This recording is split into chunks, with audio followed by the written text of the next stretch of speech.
Blake McCulley from Cross-Eyed Airbrush in Calgary, Canada. I'm here to show you top pro stencil techniques. We're going to teach you how to create your own stencils, and as a bonus, you're going to learn how to use auto colors. Let's get busy. The first step in preparing this panel is to scuff it down. We really have to get rid of all the shiny surface that we have on here. I'm just using a Scotch pad and just scuffing up. Now you can do this with an 800 wet sand as well. All you want to do is just have some bite for the paint to stick to. Anytime you get to an edge, you have to be a little sensitive around the corners and the edges. Quite often you can sand right through your clear and through your base if you're not careful with it. This holds true for any round edges or sharp edges on a tank or a fender or even a goalie mask or a helmet, depending on what you're working on. I'm just going to grab some mild wax and grease remover. Any solvent-based paint has a wax and grease remover product in its line. The mild stuff is the better with the auto-wear colors. So we're just going to wipe it down here with a little bit of it. This is going to remove all the fingerprints and contaminants. Paint could have stuck to it if you had it in the shop. You just want it nice and clean to work with. We're just going to wipe it on here and wipe it off. This doesn't have clear coat on it, so we're going to pull a little bit of black off with it. I like to have it all sealed up with clear, preferably. But once we get this wiped off, we'll hit it with the same process with the mineral spirits as well. This will take off some of the chemicals from the wax and grease remover.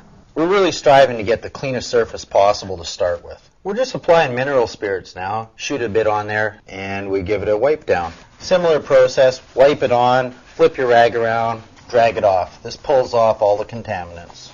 You can air dry this, let it naturally dry. I usually sometimes just grab the airbrush with no paint, just air. Dries off really quick, and we can shelf this so we can start on the next part of this project. I've brought myself a really good reference here. This is out of the Atlas of Human Anatomy for Artists.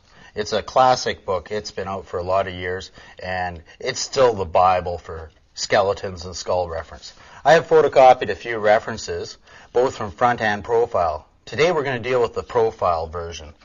I've done a few copies. It's really good to study what you're going to paint.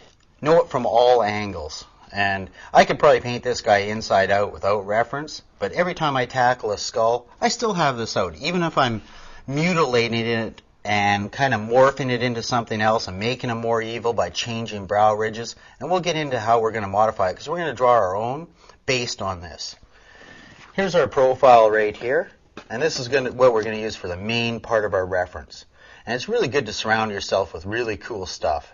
Understand it before you modify it. A lot of guys get into modifying a skull and changing stuff, and they really don't know what they're doing. They put a big tooth in the middle of his mouth, or they put 17 teeth or something, and it really looks odd unless you manipulate it right. You can tell the guys who manipulate a skull properly to the guys who don't really understand it. I brought a couple copies because we're going to make an elaborate stencil system, and we're going to cut some stuff out, and I'm going to show you how to do it both from reference and from our own drawing. This is a little copy of just one that I used in a prior project. They're very simple. We're just cutting out positives and negatives. So we're going to draw our own. I'm going to teach you everything you need to know about making your own stencil.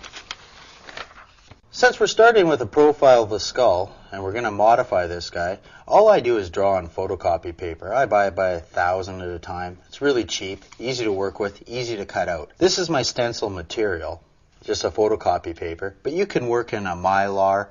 Make sure you test it, though, that solvent-based paint or water-based paint doesn't affect it. Sometimes the plastic can melt with solvent-based, so you got to get the right stuff to cut up, and that makes your stencil reusable a lot more. I can still use a paper stencil 4 or 5 times, but it's nice to make it individual for each client. Sometimes you reuse them when you have clusters of hundreds of skulls, and this can be used not just for a skull. You can be using it for a dragon or a dog or anything you want to draw. But the reason I'm going to redraw it, I could cut this out and use this one, but I want to modify this guy and make him a little more evil. I want this guy to come from hell. So we're going to really evil this up, and we're going to put some background glowing off of him and play with lighting on this guy too. So there's a couple ways we can go about this. We can slide these guys together and get on a light table, or even now I can still slightly see the outline. And we could loosely draw the outline right now if we wanted to. Let's just do that right now. We'll just put it into what a stock one is. And this is what I call a stock skull. Stock skulls are very close to anatomically correct. and then we're going to modify them, and you can kind of super stock it just like your drag racer. I'm just using a very light pencil line here, just mapping out the major points of this skull. It'll be easy to see over top of this how I'm going to modify it. That'll be good for educational reasons. Again, I think it's very important to know the stock skull before you modify them. And I'll just darken it up a little bit so you can see this well. We'll erase it later. And I'm just throwing in the major points here that we have, all the zygomatic arches and brow ridges, and it's nice to memorize what each feature of this skull is. And then we can show you how to modify them so we can make them a little more evil. You can put a lot of expressions. It's just like a human. You can make them sad, you can make them happy, you can make them laugh. You can do a lot of things with these skulls if you know how to modify them. And it's just like a caricature almost, even though you're painting it realistically. So there's our stock skull. Now I can start drawing just from scratch. I've drawn thousands and thousands of skulls, but if you're new to skulls, sometimes a tracing might help you. And that's not really cheating, that's just understanding what you're doing. So the first thing that I like to do in a modification, I like to slope the skull back. So I'm just going to pull his brow ridge out and make it a little more evil. I usually cut down the cranium a little bit. He has a fairly big top cranium. If you cut this back, he just gets a little eviler and a little more streamlined. The brow ridge is really important, especially on a front version of one. If you can already see, he looks a little bit faster. Now the eye socket, this is probably the hardest part of dealing with modifying a skull, is trying to get this eye socket to look really evil. Again, from the front it's really obvious how they work. This eye socket right here, it's kind of droopy almost. I'm just going to recreate this really quickly. That's kind of the stock eye socket. This would be our nostril hole, or cavity. Now, what I want to do is I want to make this guy really nasty. I want him to really pierce you. I want him to stare you down and scare the hell out of you. So what we're going to do here is we're just going to modify him a little bit. By doing this, it just gives him a nice piercing look. Now that eye hole has been modified to a point where he's very piercing. Now you can add an eye in there if you really wanted to. You can do the very same thing with the nostril hole. You know, you can turn him into a nasty cavity like this, and all of a sudden he gets more aggressive and more stout, and it's almost like they're attacking. And that's what we're going to do to the side profile of the skull. We're going to make him attacking. Okay, what we're going to do is try to modify this eye socket, and what we have to do is kind of replace it a little bit. Put that evil high brow ridge in there. The eye socket's moving up and around and back and forth, mainly up and back. So we're going to cut this down, and keep in mind it gets foreshortened a little bit from a side profile. Now this might work quite well. Let's just darken that in a little bit. We might modify this again if we don't like it. But now, this crowning on the top of the arch above the eye has now gone right through the eye socket. So we have to modify this. By streamlining the skull, we might actually even bring it back a little bit further now, because I have to modify this brow ridge. Now the brow ridge is going to come in like so. We're using existing shapes, but I'm trying not to modify it too much. Like I'm modifying the shape, but we're going to still make sure it exists in our skull. And I think this is a zygomatic arch. We're going to just modify that a little bit and bring it up. See the angles approaching up a little bit higher than the stock one. The cheekbone can be modified a lot of different ways. If you give him a high cheekbone, he has this more of a sinister grin to him. And what I'm going to do is I'm going to try to chisel this out so it looks a little more evil and sinister. Now I've repositioned this, and now he's a little more evil. You can punch him up even higher if you like. Like we could start this guy up here and punch him in, bring this guy down a little lower, and even by doing that, he's getting more evil. So let's erase that initial line. And erasing is not a bad thing. God, I redraw stuff sometimes 15, 20 times if I'm not liking where it's going. And there's nothing wrong with that. Each time you're supposedly trying to improve on it and make them better. If it takes you 15, 20 times, no big deal. But let's have a go at this nose now. The nose kind of swoops down. Sometimes if you do a short one and cut it in a little bit, like right in here, I'm going to go in here and I'm just going to chisel out that nose a little bit. Yeah, there we go. Now just by cutting out that little piece of bone in there, he all of a sudden has a little more aggressive look. I like to shorten up the noses quite often too. That gives them more of an evil look. So let's exaggerate it on the drawing. Here we go. Bring that down a little bit. We just pound it up Bring it in. There's a nice little crack there. If you make that crack nice and evil. Bring his nose cavity in, and look at how high I'm going with this nose cavity now. Now, everybody gets a really unique style to how they want to do it, and I try to do them different every time, but I know there's a lot of flavor to the skulls that I do, and they tend to look somewhat alike over time, and then it's up to you to try to push it and change it a little bit, and sometimes that's tough to do when you do thousands of them.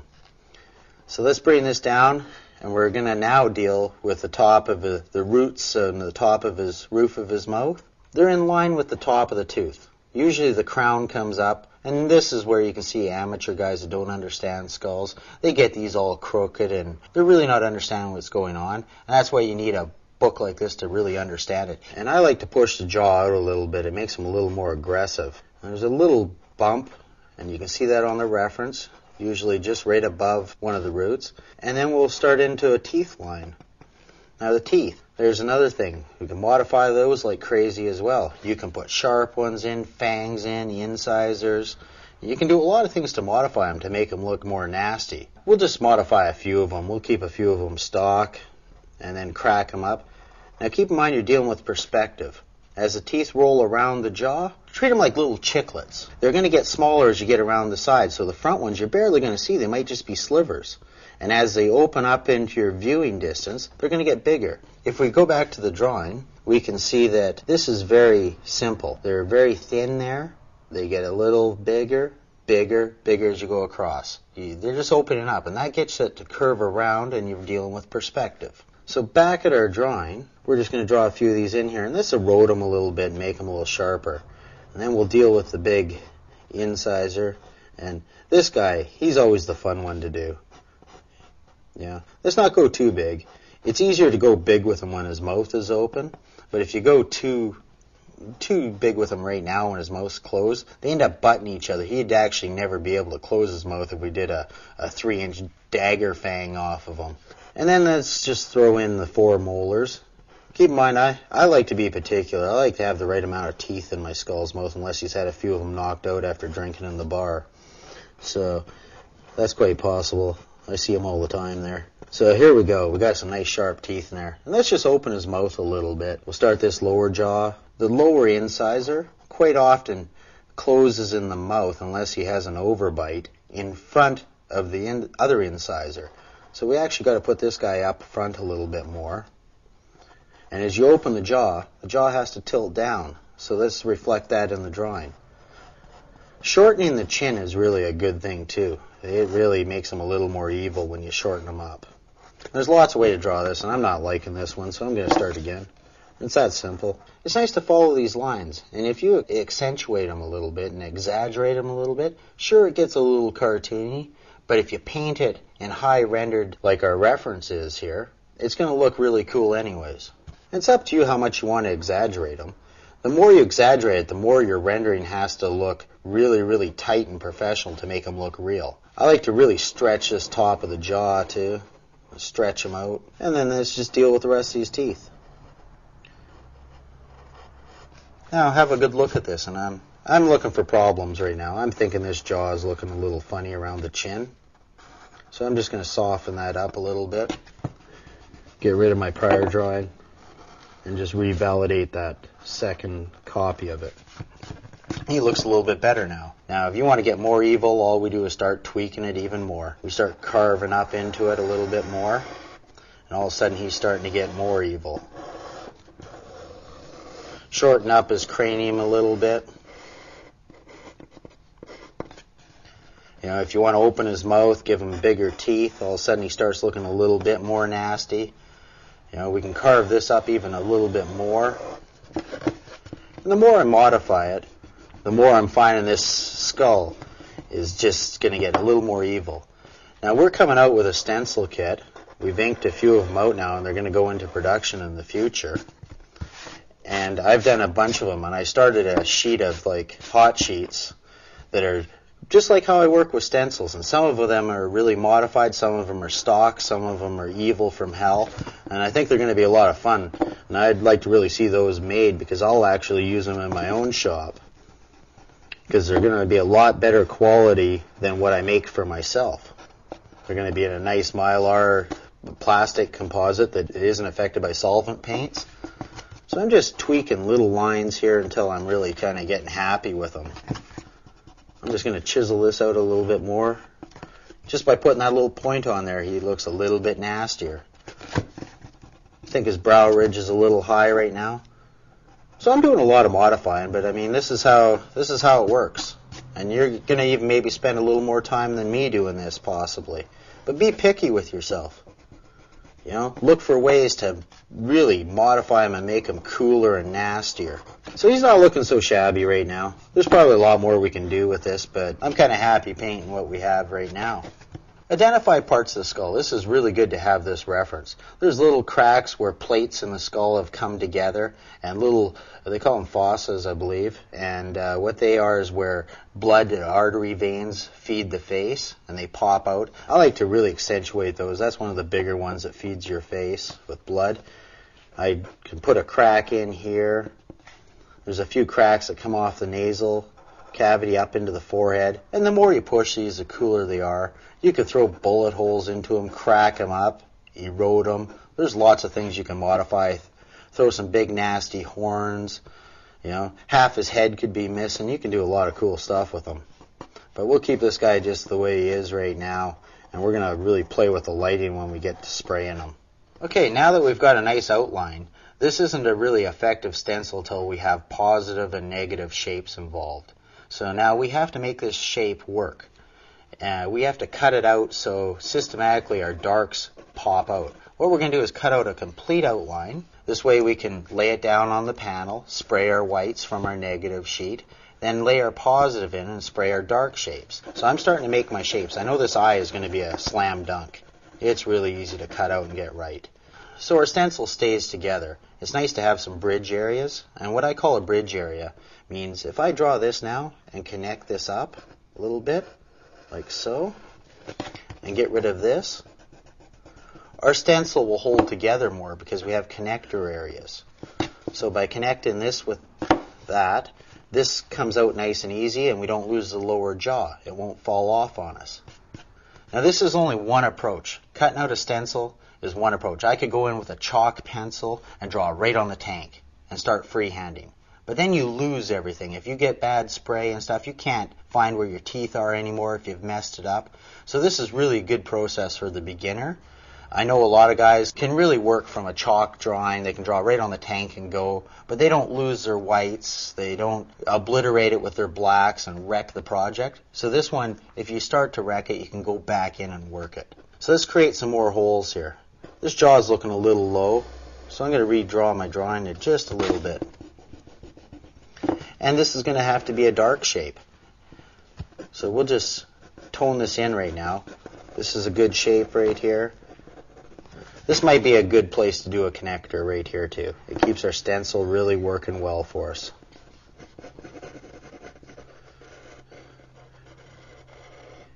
And these are just going to be mapped in really, really lightly at first, so we know where everything is. And you got to kind of trust me a little bit that this is a real simple system once you figure it out. We're back to our reference here, and there's a really nice shadow in behind this arch. And that'll create depth because it's creating a cavern that rolls underneath. So now we got to create an artificial one for ourselves. So I'm going to come down this ridge, and I'm just going to cut out our shadow for that same shape. And this is pretty simple if you know what you're doing. It just takes a little bit of time to know what you're doing. Okay, so now we've got 1, 2, 3, possibly 4 shapes cut out here. We've got a nice natural one already in the outline. We're going to need a shadow underneath this.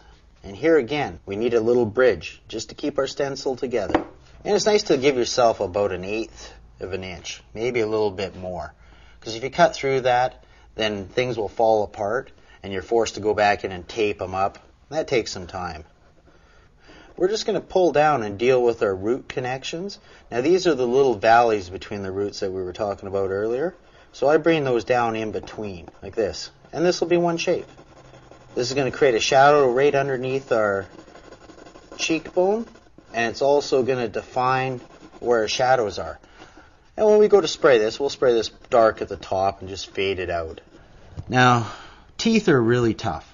It's so easy to overspray your teeth. You get them nice and white, and then you go in and you tone them into shapes, and then you kind of lose them. Sometimes you spray the skull so much that you end up getting overspray on it. I like to do a second stencil usually for the teeth quite often, just to save it. So sometimes I'll run to a photocopier after I've done this drawing, and I'll run off 2-3 copies of it, and then I can just cut out my teeth separately and use that as a positive to go back in. So multiple stencils are a good thing. Right now we'll just cut out a little bit of a sliver and map out where the cracks are, or the top of the gum line.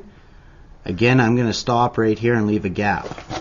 If you can see right here, if I start it right here, then you can run it around to most of the teeth. Now this has to have some dimension to it, so I just cut out a little sliver and let it end. We'll do the same thing on the bottom too. And color them in, you know where we're going to cut. You can get as far as putting shadows around everything. There's another fossa right here that's really cool. On most skulls you'll see it. Oh, there he is right there. I like to stretch him out sometimes instead of making it look just like a hole. I kind of aerodynamic him up a little bit. You know, stretch him out. He's kind of neat and nasty. He gets this nice flow of aerodynamics to him. I'm quite comfortable working from this right now. If you feel you need more information and you want to put a little more darks in it and you think it helps you, then go ahead. But this really is good enough to work from. And your natural talent of what you're seeing should carry you through the rest over time. I took a little break here to grab a photocopy of this, so we have 2 copies. This copy right here, we're going to cut out an outline for. So I'm just going to cut out the complete outline following all the teeth throughout and around. So here we go. The main reason for doing this system is the flexibility that it provides the artist. You can go back in and revalidate your colors and your highlights so easily. You want to keep your blade straight, by the way. Hold your paper down because you can tear when you cut. There's a pile of benefits to this. The client lays down his bike a year and a half later. If you file this properly, you can go back and you can look through, find it, and redo it. So I keep a file back or an envelope of every project that I work on. And if I have a stencil or a drawing for it, then I save it so I can reutilize it. And you'd be surprised how many bikes get dropped and projects get damaged over the course of, say, 5 years. These cuts around the teeth right now, I'm just trying to make sure I have enough space between them and the top so my stencil holds together. It's going to be a little bit difficult to pop this out. We might have to recut a few little corners and edges where my knife didn't quite get through. So now we're going to pull this out. Now this is going to be really, we've got to be careful around here because you can tear this paper quite easily. So popping this out is going to be a little bit of a trick, especially if I cut. You can already tell I didn't cut into this corner very well. I usually just use a knife blade to hold it down. There we go. Now, if we had bent this or tore it, we'd have to tape it up and then re-register it so it's not on the wrong angle, because then the other stencil won't line up for us. So this gives us a complete positive. This is what we call the positive. This is what we call the negative. Okay, what we have now is our positive in front of us. Now we have to deal with our secondary dark areas. Now we have a second stencil cut out. I'm going to show you the beauty of this situation. This is what we'll get when we make our stencil kits. When those come into market, they're going to be a 2-part system. And this gives us the flexibility of working on light surface and dark surface because it's a 2-part system. I like this flexibility because I can reuse that stencil on another project. So if I can cut it out for dark, I can use it for light as well, just by using different colors. So I'm going to show you a light flexibility, like how it can work on white paper, and then we'll do it on our dark panel. I got ahead of the game here a little bit, and we can see this really quickly on black. I've cut out these sections already for us, save us some time. And what I'm going to do is I'm going to map it out on this white piece. This is real simple. We can take our positive out, and sometimes the paper curls a little bit. Just fold it back. And the secret to this is really spraying it lightly. So I'm going to grab my airbrush, and I do a little practice spray out just to make sure it's working. And keep this really light because you're going to really modify your background color around the outside of the stencil. And if you want to keep this really light and still have a mapping for it, your background might be red and you want it red, then spray red now. For now, this all we need is the black. And this is where those weights would come in handy. If you just lay something like this on it, That's keeping down my teeth. I just use my fingers most of the time, but you could, if you have a flat surface, you can lay some nuts or those penny rolls that I was telling you about. And just chase the outline around.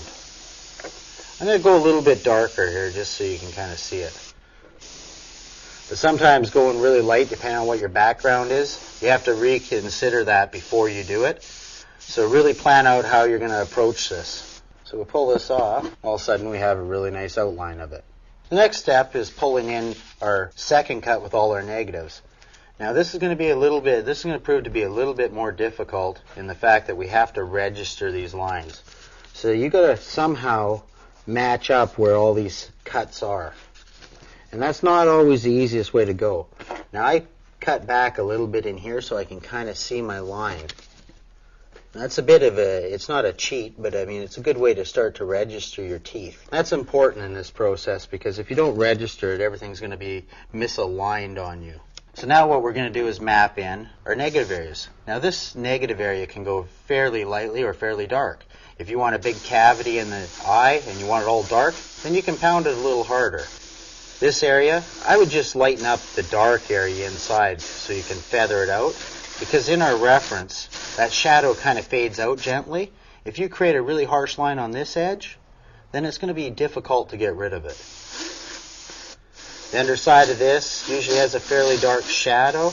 Again, we want a light shadow underneath that without creating a secondary line. Underneath the jaw is going to be heavily dark. The roots going in between the root valleys in between the teeth are going to be generally light. Top of the teeth are going to be a little bit darker than the top edge of it. Again, same on the bottom. These fossa holes, fairly dark in the middle, fading out. And that is a simple mapping. We pull it out, we have a skull to start going on. You have a complete project ready to airbrush, and you can just go in and start freehanding. You know, determine where your light source is. You know, if you're starting one, I like to draw a little arrow on it or point where I want my light. So if light's coming down that way, then I know that my shadows are going to be on the bottom side of everything. My highlights are going to be high up there. We didn't create a good or a bad line at all along here, so I can fade this out nice and naturally. Shadow on the long side of it. And you can just go in and start freehanding this thing and finish it. Okay, what I've done here is I've put my negative stencil down. I moved them around on the panel to where I like them. I'm going with a vertical format. And I tilted the skull ahead a little bit, moved them to where I wanted, made the placement I like. I've laid down this. I've taped off my back areas. I'm just using a transfer tape. It's very low tack. It doesn't leave any adhesion. It doesn't modify or leave any glue residue. So that's really nice. I've changed my paint into a white. And I'm going to just slowly blend this in, or just keep my edges down nice and sharp so I don't get any underspray underneath. I'm going to try to keep that fairly minimal. So I just like making light passes to start. And with AutoAir works on a principle of a lot of light passes. This gives it adhesion. It gets a kind of a cross-hatching bond. Now, right here I've put this little nut in here, and you can see that it's just holding and registering where I want the teeth to be. So I'm going to work the front edge of this first, then I'm going to pull it off and move it to this side, then spray the back edge. I still get a little ghosting from it, but it's better than this thing moving around. I'm going to put a little bit more white into the teeth. I'm going to concentrate on that, because the teeth are usually the brightest part of the skull, with the exception of maybe the highlights on the reflection on the bone. I spray slightly away from the edge if I can, and what this does is it prevents a little bit of the bleeding through or the bleeding under. But figure out your project right from the get-go. I like to write out my steps of each project. Sometimes there's 10 steps, sometimes there's 15, sometimes there's 3. And really think about the most efficient way to go through this. So walk your mind through the project before you start. I've picked a light source up top from this corner. That's going to be my main light source. So right now I'm already trying to consider how bright I want it. I want it brighter on the front than I do on the back. So there's not much sense for me putting in a lot of white in this back corner if the light isn't going to hit it. I'm just continuing to build up these highlights. Take your time with this process. This part of it is important. If you get it on too thick, and the way I have it thinned out, it's easy for the paint to skate. And what I mean by skating is if you spray it too thin, it gets a nice dot pattern, but if it gets on too thick with a thin mixture, what it'll do is it'll kind of like bead up, almost like when you worked with crayons in elementary school. You used to put a wash over it, like a watercolor wash, and it used to bead up. Well, that's kind of what the paint does on the surface if you have it mixed too thin and you spray it too heavy. But I like to spray really thin. It keeps my overspray down, and it keeps the dot pattern down, which means it atomizes a little bit better, and the paint pigment is a little bit finer. And that's been a problem a lot with auto air colors. People don't know how to thin them out properly. And using this mixture really sort of dissolves the paint a little bit, I feel, and makes it flow a lot better. This is an HPC by Iwata. It's a .03 nozzle and needle. You know, it's a brush that I use most of the time. I really enjoy it. But like anything, they're finicky. They can have problems like anything. They're mechanical. So you have to keep them really clean and always carry spare parts for them. I've broken down my brush a little bit. I like that cap off of there. I like my needle to be exposed. I can see it. And if I do get paint on it, I can slowly pick it off. I run without a lid. I don't put a lot of paint in my hopper. I strip the back handle. I don't even know why it's there. I also have added a nice clean out, an air clean out, so it cleans out your system. I press that quite frequently, and you can see if you have any moisture in your line. It also gives me a little bit better grip. I don't have to press so tight to hold my airbrush, which actually puts an indent in your finger as you squeeze too much.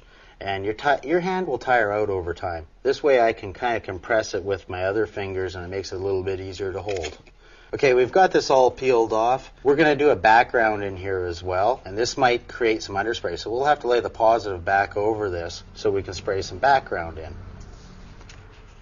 Okay, I've got the positive back in my hand, and I'm laying this over top of what I have. I'm going to spray some white background in because I'm going to put some special effect colors from Auto Air on here that are really kind of cool, but they're a very translucent paint, so they need a white background. So I could actually spray the white first all by itself, and that's fine, because it's just going to make my skull brighter. Okay, we have a really nice assortment of nuts here. What I'm doing is just putting some weight on here so the air doesn't move it around, and will prevent the underspray. And a nice heavy one right there. Just like kids with building blocks. I'm grabbing my white right now. I filled it up a little bit more. My cup's about half full or half empty. And I'm going to put in some background right now. I'm standing for this process because I like to work around my project. I'm going to do a lot of movement here. So position yourself at the ideal height. Make your studio space the best you can. Move around your project so you're getting an ideal angle of approach on this. We wanted to create a warm glow from underneath, so I'm just going to create a really soft, kind of cavernous hell smoke that kind of resembles a little bit of a blurry flame from a distance. So let's just start spraying now. You can already see that front jaw is starting to pop up. See how I give it air? So I'm going to reposition one right now. I'm going to add a big guy down there. So right now, I'm just going to drift off some smoke like he's running into it a little bit. And this is really subjective. I'm just winging this right now. You might want to get some smoky reference or flame reference in front of you, or something from, a magazine you've seen or a photo you've taken of your own. I like to compile my own reference when I can. But I mean, some of these magazines are amazing. This could have come out of a car magazine for a product shot. I clip a lot of stuff just to help myself. Gives you a lot of new ideas, and you're just tweaking it and reusing it in a different format. There's nothing wrong with that. Just try not to copy it straight out. Now what I'm doing here is just building this up really slowly. The brighter I put the areas, that'll be the hot spots. Now I've been spraying for a while, my tip is clogged up a little bit, so do a little spray out or pick off the tip. Be very cautious around your needle. Your needle's expensive. I go through them like crazy because I spray with the cap off. I probably change 2 or 3 of them a month. but I'm spraying daily with it, so I call that the cost of working. You can see how I'm holding my airbrush right now. It's kind of a little unorthodox. Everybody has a little bit of a different grip for it. I like to cup my hand, and what that does is I call it triangulation, and it takes the shake out of your hand. It really steadies your hand, and you can kind of pivot it. I'm going to want this a little bit warmer at the bottom, so I'm going to pound some colors in there that are just a little bit brighter. I'm going a little heavy here. This is where spraying on an angle is really important, so we can turn this a little bit. Now we're spraying away from it, and we're not disturbing our stencil. You can spend a lot of time on this step if you want, if you really want to work it out, or you can just wing it like I'm doing and see what you get. And I might even hit it with a bit of a light source on it. If I do that, I can just put a little bit of streaking in it, and it'll look like light's hitting it pretty heavy. I'm just going to pass this right through them a little bit on this side, and then I'll leave a shadow on the other side of it that'll cast on it. So I'm really thinking ahead 3-4 steps. I've got the whole project kind of worked out in my mind, even though I'm really kind of winging it. Okay, what we're going to do now is I've repositioned the project. So I'm going to spray away from my stencil, and I even loaded a few of the nuts to the top. Now what I've gone in with is a new color called Sparklescent Tequila Yellow.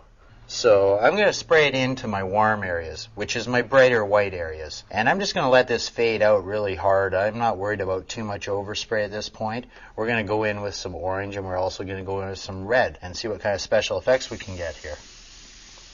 I'm spraying fairly far back too. Just going over top of every area that I had put in a really bright area. Keep in mind right now everything's relatively in a matte finish, and you're going to follow this up with a solvent-based urethane clear. This stuff is just going to come alive. It's going to shine and sparkle and glisten, and it's going to look really sexy. I'm just looking in my hopper here, and I have a really cool color in there. This is Sparklescent Mango. It looks like you could eat it. It's pretty tasty. I just did a hot rod in a color very close to this. This is going to be fun to spray. And again, I'm just going to work into the bright areas again. I'm going to keep my brightest areas yellow. I'm really liking this right now. This is a beautiful color. Now, if these are going to react to anything like the candies and some of the other special effects, I find that there's a bit of a bridging gap between red and orange, and I quite often like to mix the two together. So I'm going to pick up my next color, and I'm going to crossbreed them and do a mid-tone between the two. Okay, I'm going to go with my Sparklescent Mango. I'm going to add about half-half right now. And the new color that I'm going to add is Sparklescent Rockstar Red. And I'm going to go about half-half. That's about right. I've got my mixing brush here. I'm just going to quickly swirl that together. And I'm just going to incorporate this into my dark caverns a little bit and slowly blend it in. This is sort of the typical artist approach. You get into it and nothing that comes out of the tube is totally perfect, so you end up crossbreeding a lot of your colors. Again, I'm still spraying away from my project. And I intentionally designed this so that I don't have to go really close to my work. If I can stay away from it in most spots, that's going to make my job a little bit easier right now. And it's starting to look a little bit like a flame, and I wasn't really trying to intend that, so I'm going to even it out a little bit more so it doesn't quite look as flame-like. And how I'm going to do that is I'm going to go back to my Sparklescent Mango, and I'm going to level it out a little bit with more orange. Quite often I carry a hairdryer with me right next to my workstation so that I can spray these and dry them off. It makes my next step or my next pass of colors that much more effective. I've looked at this pretty closely, and I've lost a little bit of my cavern areas, so I went into a detail black, thinned it out quite a bit, and I'm going to walk back in here and just create some cavern holes back in. This is a great opportunity if you want to get really nasty and evil. You can carve out some hidden faces in there and things lurking from the background. I can put a little skull in here right now just in a second. And this face will just be really, really subtle. Again, I want to go back into my area. It's probably the black is dried now, and I can go back in and start to cover up my mess-ups a little bit more. I'm back into my hot rod Sparklescent here. I'm doing a pure mixture now, and I'm just going to take it from the darkest areas of red that I have already and slowly blend it into my black. I'm going to spray from a fair big distance. I want this to be really blurry. I'm just going to repeat this probably 2-3 times until I kind of like my colors. The more you pound this, the more you saturate the paint on here. It seems like the richer it's coming out.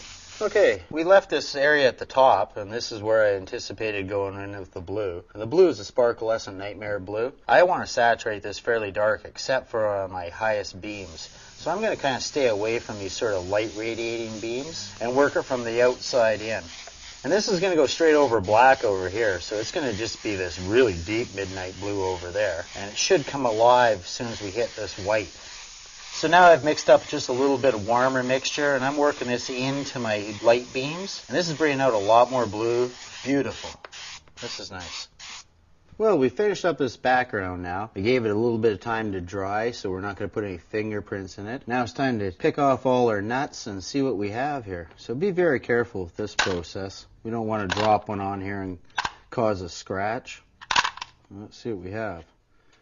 There we go. We have a white skull, and we're going to have to go with our black stencil cutout and head on to the next step. Okay, we got to lay our dark stencil back in. We haven't mapped out the eyes or any of shadows now. What we've done now is we've mixed up a little bit of brown. We're going to avoid all the sparklescent from here on in if we can help it. And we've mixed a brown root beer with some gold, which is kind of a yellow, and a bit of black. I've got a nice cool shadow color is what I'm going to do. So I'm going to come up about a 1/4 inch from the bottom here. I'm just going to gently blend this in really good for us here. I'm just going to knock in where my shadows are going to be. This will tap in that bridge area, and I'm going to be really tight there because I have a tight line around that. There's a little bit of a highlight usually on top of the jaw, and this would be a really good opportunity to get my reference back out. And even though it's not the same drawing, it's the same pose, and we'll see some shape here. Now that we have it nice and close, we can really see the shadow. Underneath, you can see how this is totally lost. We can actually go in a little bit harder over here and finish it off that way.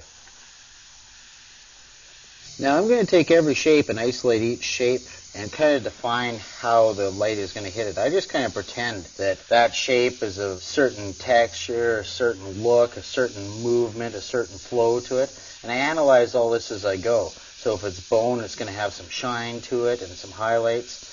If it curls around like a sausage or like a finger, I try to emulate that and just try to visualize how my light source is going to bounce off of it. Find if you go with a lighter color at first and just build it up 3 or 4 passes, you get a little more control with it than hitting it just with a solid black and away you go. This will give you a lot more control in the long run. It's important to mention that every time I take an area, I'm really considering how far I want my brush away from the painting. If I'm in really tight and I want a sharp line, then I have to be in close. If I want a nice gentle fade, I'm out further back. I usually always spray on an angle. I like to spray away from myself and away from the highlight that I'm trying to save. So if I got to keep this bright on the top edge of this arch, I'll start with the air first, then I'll start to slowly pull back. I've remixed my mixture again, going to a little bit more of a yellow. I'm still trying to save all my white highlights. This creates a nice luminosity.